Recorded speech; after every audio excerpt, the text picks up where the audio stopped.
Now the family's warning about accidents waiting to happen, only to find nothing gets done. They worry giant gum trees hanging over their heads will drop huge branches. But when they complain, they say councils are more worried about the welfare of the trees. That limb would have been fatal to one of the little boys. They've literally said that if I did anything with that tree, that I would be fined. If this got my child, like, I can't move that. They're the widow makers for a reason, because, you know, limbs on gums especially can come off at any time. When the storm came through, I was home. It started very quickly. My garage doors blew in. I heard tree branches just snapping all around the house. Sandy's Gold Coast home was one of many lashed by the Christmas Day storms. The damage around my house and to the neighbour's house was quite extensive. This was the aftermath on her street. Fallen branches causing extensive damage to roofs. This video is the water damage inside Sandy's home. Oh, God. And next door was even worse. They've had their roof redone, they've had their fencing redone, obviously the tree's fallen on their brand new fencing. The damage was done by this massive gum tree towering over the houses. It's my tree that's done it. It's the damage that's, you know, caused by my tree that council won't let me do anything about other than cut a few branches. It's on Sandy's property, but it's protected.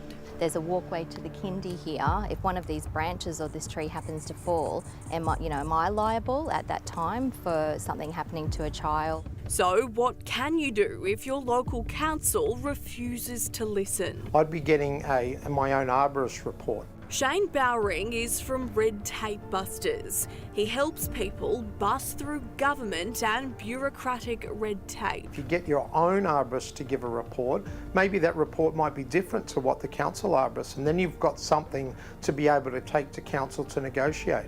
This is our family home, and we don't feel safe anymore, not with this. For 3 years, Brisbane parents April and Richard have warned council of the ticking time bomb towering over their home. When I voiced my concerns about me or my kids being injured, the Brisbane City Council arborist, his response was just more people die in their sleep.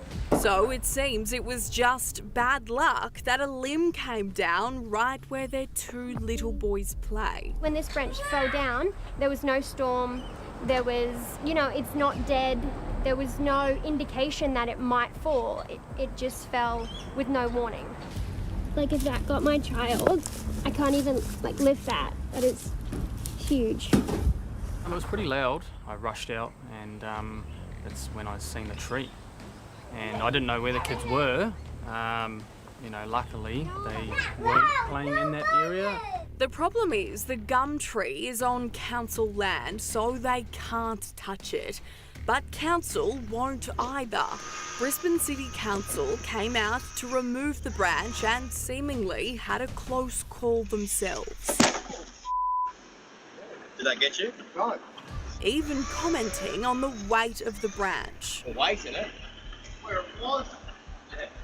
Council also sent an arborist. This is what he said to April when she raised her concerns. Warning, these trees are known for killing people. Well, that's debatable. Yeah, just one of the kids, are they going to end up underneath one of the limbs before the council does something about it? You never beat the council. Cecil lives 2 doors down. He used to live in April and Richard's house 25 years ago. Yeah, so I know the history of the tree backwards. Because if it falls, it's going to crush 2 close-knit houses here, and that's a real concern. And the council thinks it's a healthy tree. Over the years, Cecil has written letters to council, and every time he's been told it has been determined the tree is intrinsically well structured, with no faults identified that would condemn the tree as being unsafe. The other thing I'd be doing is doing a right to information application on that tree. If there's been previous complaints about that tree and council haven't done anything, and then maybe it comes down, then maybe council might be liable. Shane says put everything in writing via email and take your concerns to your local councillor who can advocate for you. If we're asleep and it comes down, we're dead. End of story. You might remember our story on this tree outside Rodney and Karen's house on the Gold Coast. It was the only gum standing after the Christmas tornado. Council refused to touch it.